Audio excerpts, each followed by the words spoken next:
Alright fellas, in this particular video we just want to look at how you label a table correctly, which we'll see does differ from a figure.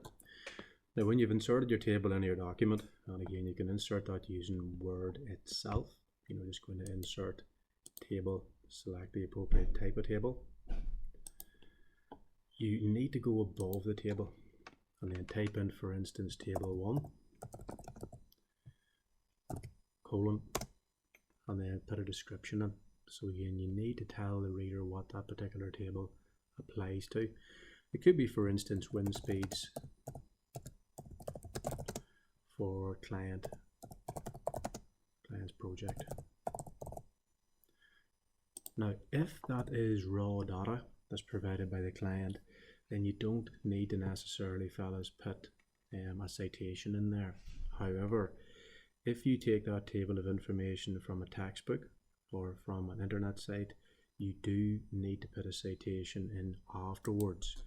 And if you check the videos for how to reference using the Harvard referencing system, you'll see exactly how to do that.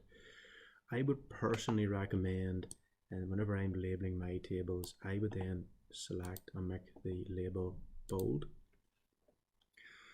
Now, some students decide, and again, some journals that are published, as I suppose just from experience in university, would keep the label of your table left aligned. But some, on my own personal preference, would be to make that label, I would centralize that text. Alright, now again, which one you choose, that's a personal preference, but whichever one you choose, make sure you are consistent.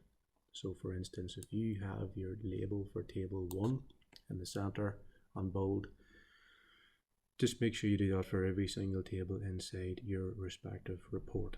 Alright, and just to stress again, like if that information is taken from an internet site, then you do need to insert your citation in afterwards, giving credit to that particular author or creator of that content for the information you've utilized. Otherwise, again, you are stealing that person's work, you're not referencing correctly, and you will lose marks in your project, and further down the line you could end up failing such things as your dissertation in university.